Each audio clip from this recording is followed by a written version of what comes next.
Hey guys, this is Vysh from Vysh and we are going to continue the History NCERT series. So we are doing class 8 part 2 and chapter 2 and 3 up to 3 it is uploaded, and chapter 4 we are going to do, that is art and culture. Actually this topic is going to be a little bit factual. Lot of information about paintings is there, different kinds of paintings, which is UPSC's favorite topic again. So you have to be a little bit focused, and I'll be reading it out very fast, but as and when factual things are there, I'll be highlighting.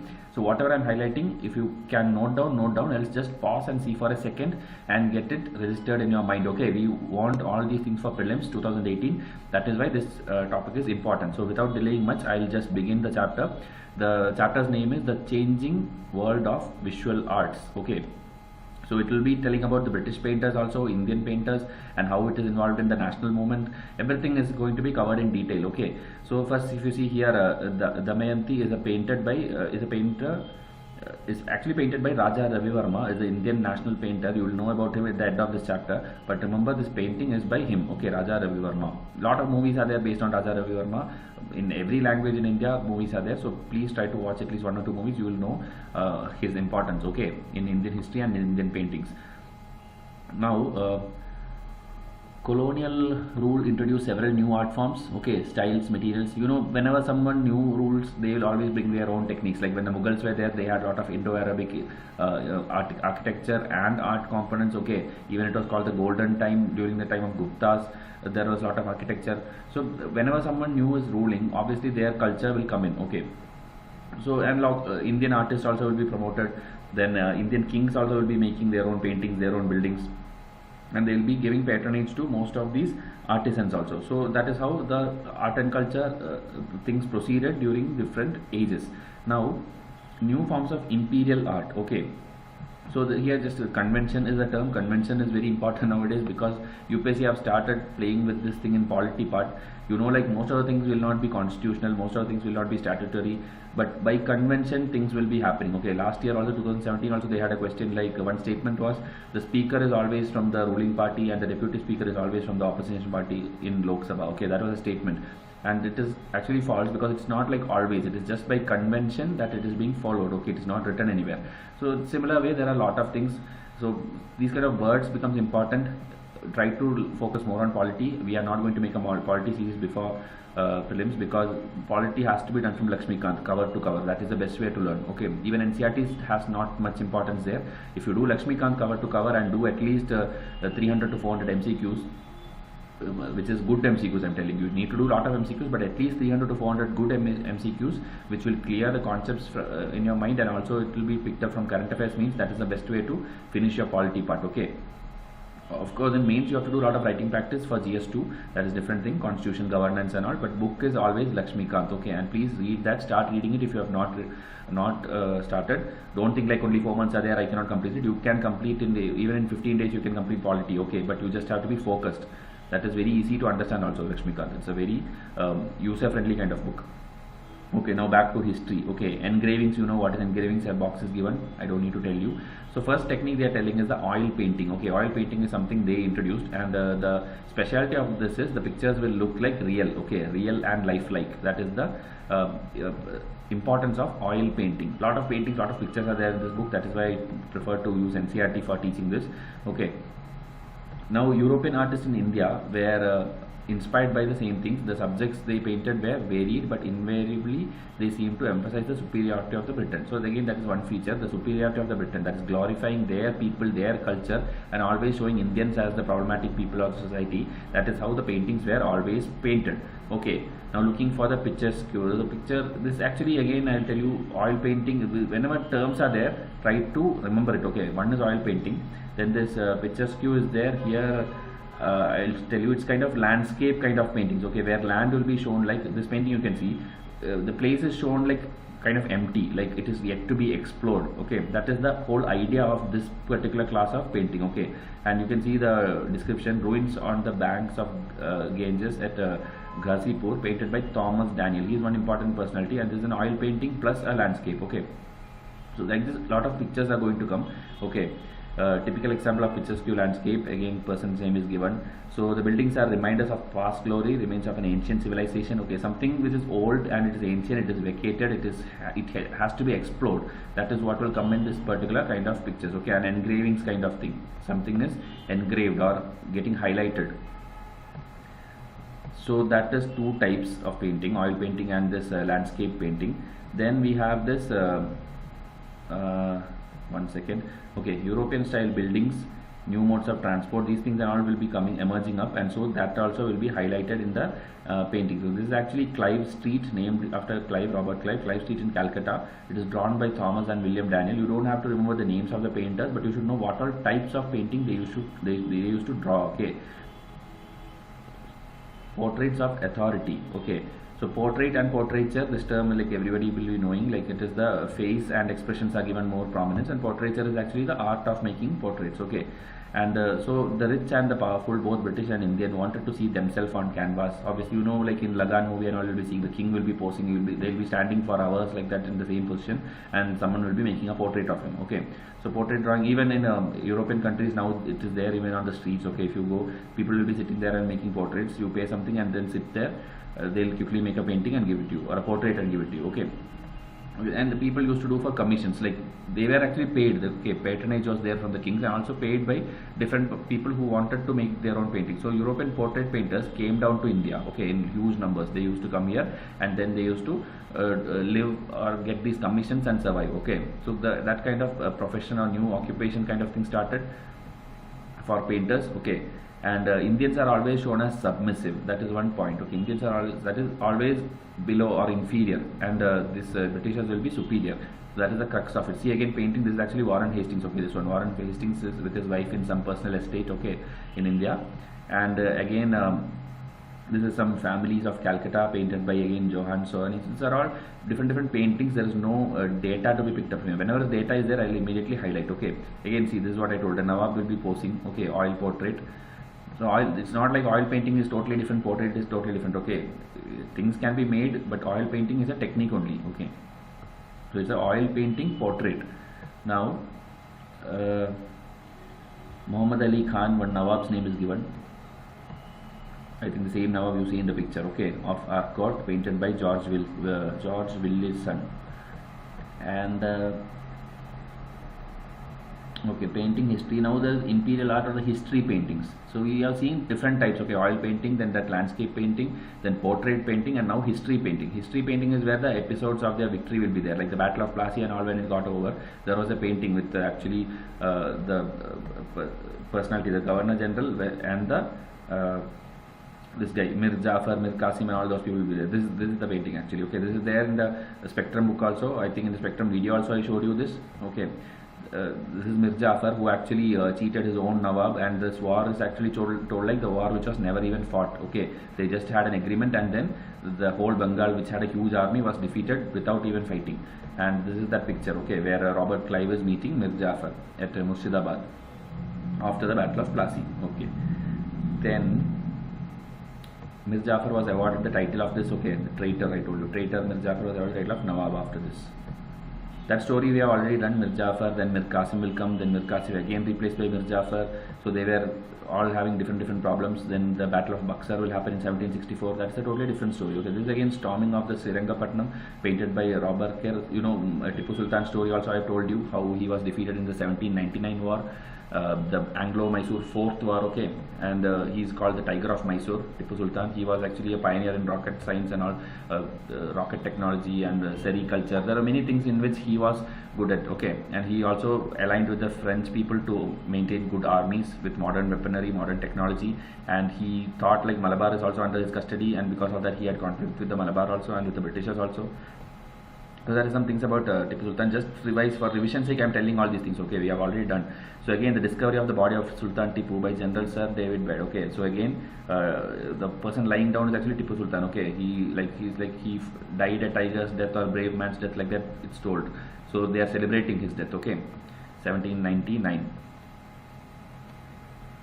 Court artist. What happened to the court artist? You know, time of Mughals there were a lot of court artists. Even not only in Mughals, every kingdom. Okay. In Mysore, Tipu Sultan not only fought the British on the battlefield but also resisted the cultural traditions associated with them. He continued to encourage local traditions and had the walls of his palace at Seringapatam covered with mural paintings. Okay, so this is a new type of paintings. The wall paintings which you see even in the Ajanta Ellora caves or in Kerala, Cochin and all, they have these palaces. There are a lot of places which are especially famous for mural paintings. Okay, try to Google, you will get a list of 10 important places in India. Okay, this painting celebrates the famous battle of Polilur. Okay, so you should know what is battle of Polilur, in which Tipu and Hyder Ali defeated the English troops. Okay, UPSC can pick up this and ask, battle of Polilur 1780, who won or who fought with whom? Okay, it is the Mysore rulers, that is Tipu and Hyder Ali, defeated the English troops. Okay, so this painting, like you see, it was there on the walls. Details, detailing, it will be there, a lot of detailing. Okay, so that is that battle thing. Now puppet Nawabs, I told you, Mir Jafar and Mir Qasim, after defeating Siraj-ud-Dawla, who was the Nawab at Murshidabad, and they use perspective which creates a sense of, okay, now next one, in Murshidabad, a local miniature artist at Murshidabad began adopting elements of European realism. They use perspective which creates a sense of distance between objects that are near and those at a distance. You know, perspective drawing, you know what it is, right? When the Taj Mahal and all, we see that picture, we will be understanding like the distance from the place where you see the picture and where Taj Mahal is standing will be, you can see that distance in that 2D picture. Okay, that perspective image by drawing in what to say, slanting lines and all are used, that is called perspective drawing. So that is also European style which Indian miniature painting started to incorporate. Okay, at the end of this video I will be asking you an MCQ, so try to make a note of whatever I am telling. You have to tell me in comment section the answer for that. Okay, so with the establishment of British power, many of the local courts lost their influence and wealth. They could no longer support painters. You know, like the subsidiary alliance will come, doctrine of lapse will come. So Indian rulers themselves don't have any they don't have any power. Then how can they give commissions to painters, right? So this is kind of you can tell miniature copy, and it's also kind of perspective, like this is far, you can make out this from this 2D picture itself, like this building is far away, right, and this is nearby, this is somewhere in the middle. So that kind of perspective drawing is called perspective painting. Okay, so again East India Company, these pictures, so they were collected by the East India Company, and so they came to be known as company paintings also. So this is how terminology comes. Okay, company painting, history painting, landscape painting, oil painting. I told you many things. Now there are specific things which can be difficult to remember. I will show you that. The Indian popular art will begin soon. So people are painted against empty spaces. We get no idea of the social surroundings of which. Okay, so this picture, if you see, you cannot make out anything about like where they are or from where they are, but the culture will be represented. Okay, different types of Indian plants, birds and animals depicted in company paintings. The human figures are shown as mere specimens of different trade, caste and sect of a region. So if you see, that person is drawn in such a way that you have to make out from what religion, what caste, what region he is from. Other than that, no background will be there. Okay, so this will help you understand what it is or from where they are. So here it is like paired couple representing different religion, sect of Tanjore region, company painting from Tanjore. Okay, Tanjore is in Tamil Nadu. Okay, Chola's capital it used to be, 1830. Scroll painting. Scroll painting is, you know what is scroll. So painting on a long roll of paper that could be rolled up. Okay, battle between Hanuman and Jambavan. Okay, Kaligat painting. So this is something called Kaligat painting. I will tell you what it is. So mid 19th century in Calcutta. This is a thing I am telling. Okay, Hanuman and Jambavan. This is a Kaligat painting. So here in Bengal, around the pilgrimage center of the temple of Kaligat, okay, it's a temple of Kaligat, local village scroll painters called Patuas and potters called Kumars in eastern India and Kumars in North India began developing a new style of art. Okay, these terms, Kumars and Kumars, that is potters, and Patuas, that is scroll painters. Okay, these three terms please try to remember. Began developing a new style of art. Okay, they moved from the surrounding villages into Calcutta in the early 19th century. This was the time when the city was expanding as a commercial and administrative center. They are talking about Calcutta. Okay, then colonial officers were coming up, new buildings and roads were being built, markets were being established. The city appeared as a place of opportunity where people could come to make a new living. Okay, so new opportunity, like I told, when paintings were emerging. Now before the 19th century, the village Patuas and Kumars had worked on mythological themes and produced images of god and goddesses. On shifting to Kaligat, they continued to paint these religious images. Okay, so Kaligat also they used to, this religious images is what is the main theme of Kaligat painting. Traditionally, the figures in skull paintings looked flat, not rounded.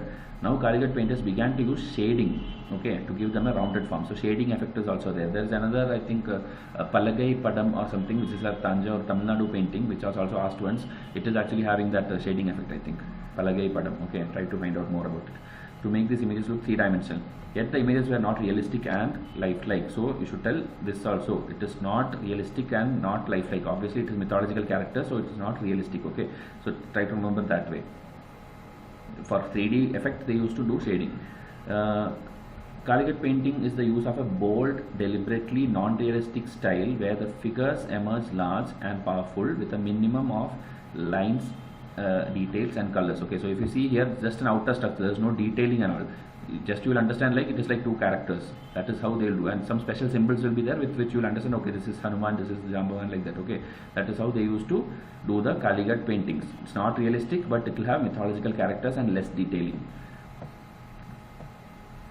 Now, living in a society where values, taste, social norms and customs were undergoing rapid changes, Kaligat artists responded to the world around. So Kaligat artists changed along with time. Okay, things were changing around, so they also changed their style of painting.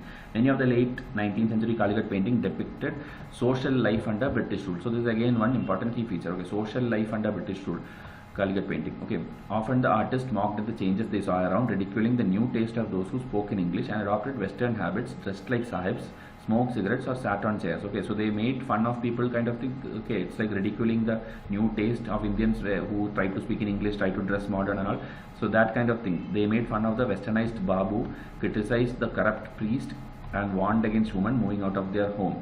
They often expressed the anger of common people against the rich and the fear many people had many dramatic changes of social norms. Social life is also a theme of Kaligat painting. So in question, if it comes Kaligat painting only deals with mythological characters, it is wrong. Okay, it deals with the social life under British rule. Also, okay, so like that there are many things. The carved block was inked, pressed against paper. We don't have to do this, like how they make the copies, how they, this technical thing. Okay, this picture I think I did not show you. Okay, this is again a picture, Englishman on an elephant hunting a tiger. It's a Kaligat painting, mid 19th century. Okay, watercolor is used. Then popular paintings are not painted only by the poor village Kaligat patuas. Often middle class Indian artists set up printing presses and produced prints for a wide market. They were trained in British art schools in the new methods of life, study, oil painting and printmaking. One of the most successful of these presses that were set up in the late 19th century Calcutta was the Calcutta Art Studio. Okay, just a body you can tell that came up that time.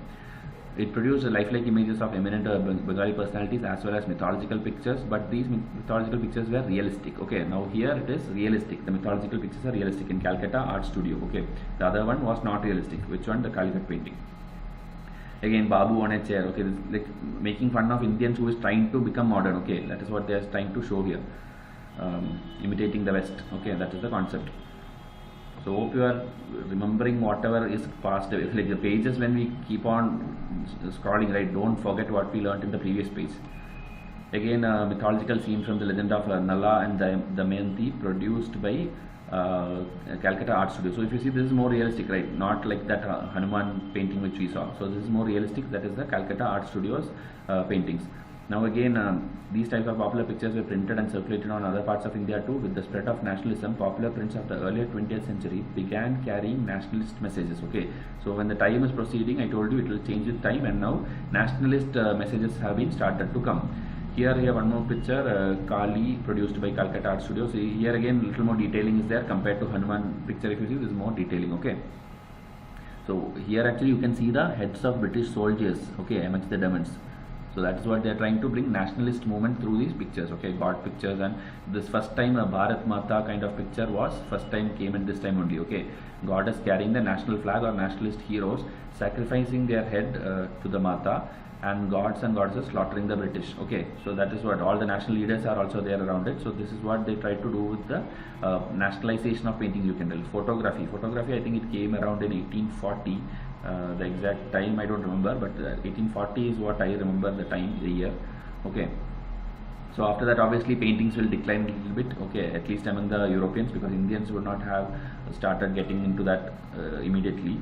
And these are again pictures, okay, because photography was introduced, they started to show pictures also in this textbook. That's all, you don't have to worry much detailing there. Again, Victoria Terminus, Bombay, you know, the railway station was built between 1878 and 1887, okay. So little bit of building style they are showing. So this style is actually known as the Gothic style, okay. Later also in the development of city of Delhi, city of Calcutta and all, these things are widely used. The pointed arches in the buildings and elongated structures are typically of a style known as Gothic. That is what they are telling. Then as I told, Bombay, then building typical environment, okay. It was borrowed from a classical style of Greece and Rome. So Gothic style borrowed from Greece and Rome, and see these pictures, that's enough. The search for a national art. Now we'll see a little more details about Raja Ravi Varma, okay. Towards the end of the 19th century, a stronger connection was established between art and nationalism. Many painters now try to develop a style that could be considered both modern and Indian, okay. So it's not traditional painting, it's both modern and Indian. Now this is one painting actually, Krishna Sadan, okay, by Raja Ravi Varma. He was one of the first artists who tried to create a style that was both modern and national. Ravi Varma belonged to the family of the Maharajas of Travancore in Kerala and was addressed as Raja, okay. His name is Ravi Varma and is addressed as Raja, because he was from the Maharaja family of Kerala, and he mastered the Western art of oil painting and realistic life study. Okay, again oil painting, realistic life. So these kind of features you should know. The statements will be found by UPSC. But painted themes from the Indian mythology. Okay, so the method is British, but the theme is Indian. That is how he combined it. He dramatized on canvas scene after scenes from the Ramayana and Mahabharata, mostly. Okay, it's not like only this, but mostly. Then Bombay Presidency from the 1880s. He witnessed during his tour around Bombay. So he actually went for tour and all, and he found these things in Bombay Presidency. That is why he also started it. Mythological paintings became the rage among Indian princes and art collectors who filled their Paris galleries with the work. So there were a lot of people who used to buy these kind of paintings, and so it had a huge market. That is why he could actually sustain his paintings, or he could become a great artist in that days. Okay. Then Raja Ravi Varma, he decided to set up a picture production team and printing press on the outskirts of the Bombay, okay. Here color prints of his religious paintings were mass produced. Even the poor could now buy the cheap prints. So it was like mass production of the paintings at cheap rates, okay. That is how even the poor people could buy the artwork now. The different vision of national art. In Bengal, new group of nationalist artists gathered this name, okay. Abhinendranath Tagore, okay. He is the nephew of Rabindranath Tagore. Actually, their whole family is there in the national movement. His father was there, Devendranath Tagore was there during the Brahmo Samaj movement. Please watch the Spectrum series, you will get details. So there are more people. I think Dwarkanath Tagore is there. Again, lot of Tagores you will learn in subsequent chapters. So he is actually artist, and he is in the again Bengal region obviously, and they felt that a genuine Indian style of painting had to draw inspiration from the non-Western art traditions and try to capture the spiritual essence of the East. So this is not like Raja Ravi Varma where it was combining modern and Indian. Here it is focusing on more of Indian. Okay, so they broke away from the convention of oil painting and realistic style. Okay, they broke away from the oil painting and conventional style and turned for inspiration to medieval Indian traditions of miniature painting and ancient art of mural painting. So you should know this thing, okay, mural, miniature and all is there even for the Britishers, okay. After that only this oil painting and realistic painting will come. So here the banished Yaksha of Kalidasa's poem Meghdut I told you, like messenger between, a cloud will act as a messenger between two lovers or something, okay. That was painted by Abhindranath Tagore. That is actually by Kalidasa, okay. UPSC will ask these kind of things. They have asked already last year about something, not last year, 2016 they asked something. Malavika Agnimitram is a work by whom or something. So my mother, okay, a painting like this. It's like very simple watercolor, and it's not like that oil painting or realistic thing. It will more of miniature paintings and mural painting, that is on the walls and all, okay. Japanese watercolor was used, and Jatugriha Daha, the burning of the house of Lac during Pandava's exile in the fast. So again the theme is mythology and the style is also Indian. That is the feature. And you should know one more name, Nandalal, okay. Nandalal Bose, I think it will be. Abhindranath and Nandalal did not simply follow an easier style. They modified it and made it their own. In this painting you can see how Nandalal uses the shading to give a three-dimensional effect to the figures. Okay, you will not find this in the Ajanta paintings. Okay, so shading effect is added to the already existing mural style. That is what they did. They were also influenced by the art of Japanese artists. Okay, these kind of statements UPSC will put, who visited India at the time of development, okay, Asian art movement. So Ajanta caves, how it is different you should know. Then Nandalal Bose and Abhinavanath Tagore's what type of painting they did. Ravi Varma what type of painting they did. Then what were the British paintings which we discussed in all these pages. Okay, Indian style, Western style. Then the effort to define what ought to be an authentic Indian style of art continued. After the 1920s, a new generation of artists began to break away from the style popularized by Abhinavanath Tagore. Some saw it as sentimental, others thought that spiritualism could not be seen as the central feature of Indian culture. Okay, so this full Indianization also was not accepted by everybody. Some people broke away, and a lot of folk art and a lot of regional arts emerged. Okay, that's how the painting emerged across India in the British days. Again, some Asian art, that is Japanese thing they are telling, okay, not very important, but Japanese side also paintings were there. That's what we saw. That person actually visited Shantiniketan. Okay, Okugara visited Shantiniketan and had a powerful influence on Rabindranath Tagore and Abhinavanath Tagore. Now, the art form which observed carefully and tried to capture exactly what the eye saw is called oil painting. Okay, realistic. The style of painting which showed Indian landscape is unexplored land. It is actually that picturesque, that engraving, that kind of thing. Okay. Paintings which showed the social life of Europeans in India is that Kalighat painting, if you remember. Now, paintings which depicted scenes from British imperial history is called history paintings, obviously.